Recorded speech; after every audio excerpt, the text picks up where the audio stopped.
Hey guys. Wow, okay. Hey guys, Advntr Gear here, and today we're going to test off this Knockoff Mora companion and put it up against the real thing. Stick with me.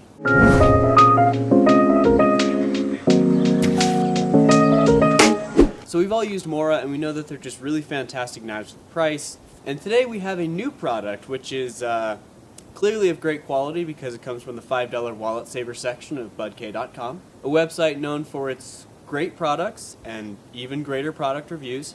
This, my friends, is the... You know you have a great product name when your first reaction is just to laugh at how dumb it is. This is the Wahoo Killer companion bushcraft... I can't remember the whole name. It's one of those Chinese products where they don't know exactly what to call it, so they sort of just mash a bunch of stuff together in the title. And just looking at the knives, it's pretty clear that it's a knockoff. I mean, the handle shapes and blade shapes are almost identical. It's a little bit slimmer. The handle is a little bit thinner there. The sheaths for these knives are also similar, although the Mora does have better retention. You can hear it clicks, whereas this one just sort of presses into place. And also, the belt clip of the Mora is far superior to this. I don't know if these guys had ever seen a belt before designing this clip, but I've never seen a belt shaped like that.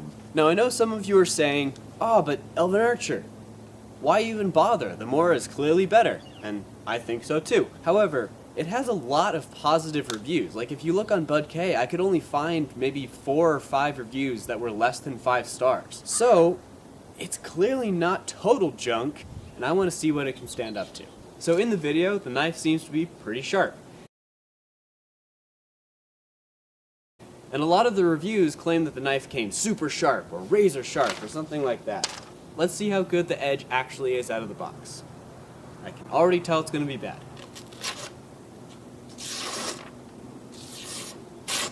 There's portions of this blade that are actually sharp, but I might even be able to show these on camera. There are so many dings and nicks out of the blade that it's just catching on the paper. Alright, so there's not even a point in comparing these two knives until I put a proper edge on this one, so let's go do that.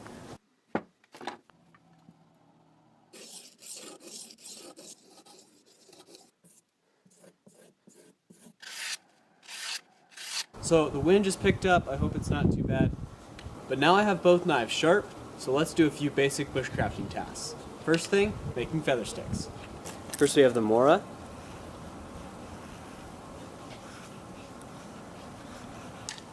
And now the Wahoo Killer. So you can see on the Mora we got some really nice thin curls. Over here on the Wahoo Killer, however, not so good. So currently both knives are very sharp, they're roughly the same, but the edge geometry of the Mora is just so far superior to that of the Wahoo. The Mora has what's called a flat Scandinavian or Scandi grind, which means that the bevel goes right into the edge. There's no secondary bevel, and that means that you don't get much resistance when you're carving. This knife, on the other hand, has a large secondary bevel, which adds a lot of resistance, and also, you can see the grind isn't very smooth. So we're going to cut through some cardboard and see how the two knives compare in terms of edge retention. I know just from sharpening that this knife does have softer steel. You could feel that on the stone. And I know it's cheaper steel, but let's just see if it holds an edge for any amount of time. Let's do the Mora first.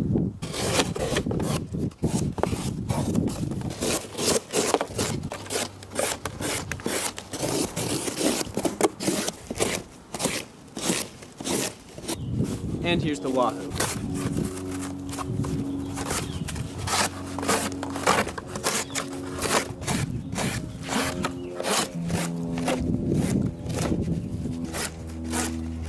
I can feel that already beginning to dull the blade.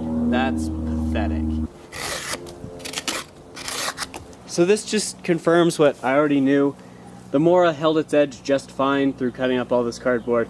The Wahoo, after maybe 20 cuts through regular cardboard, I could feel that edge getting duller. Both these knives started out as shaving sharp. Not even close. That one will still shave. So now we're going to do some comparison on the overall durability of each knife, but before we do that, I think it's important to talk about the difference in the tang of these two knives. The magnet is attracted right about to here. The Wahoo Killer, on the other hand, is not a 3/4 tang, nor is it a half tang, or really even a quarter tang. the tang of this knife ends about right here. So there's less than an inch of steel running into the handle, which means there's only a tiny little strip of plastic holding the blade to the handle.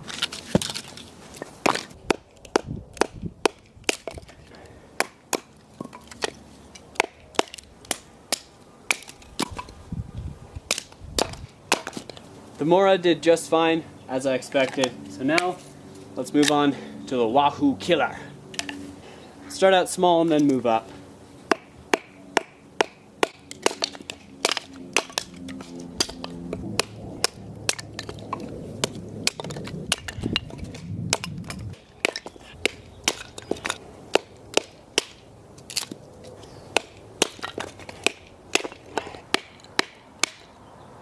Oh. Uh-oh. That's not good. That is exactly where I thought it would break though, so let's investigate what happened. Alright, it's clearly broken. The handle snapped off. Alright, let's just tear that off. You can see the end of the tang there.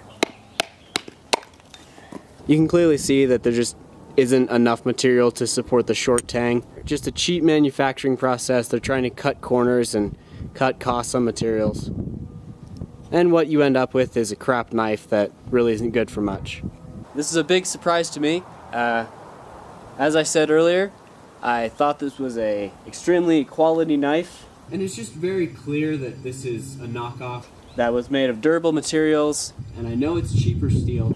And really great workmanship on this. It's due to cheap manufacturing processes. What a surprise this is. And just for the sake of being thorough, let's baton through that same piece of wood with the Mora. No problem. So I think we've all learned multiple valuable lessons today. Number 1, don't buy cheap Chinese knockoffs and expect them to perform as well as the original. Number 2, don't buy $2 knives from Bud K. Or any knives from Bud K. And number 3, if you are the manufacturer of a cheap Chinese knockoff product, don't claim in your promotional video that it's good for something that it isn't good for. But anyway, I hope you enjoyed learning these valuable lessons with me, because that's all I have for you today, guys. Archer out.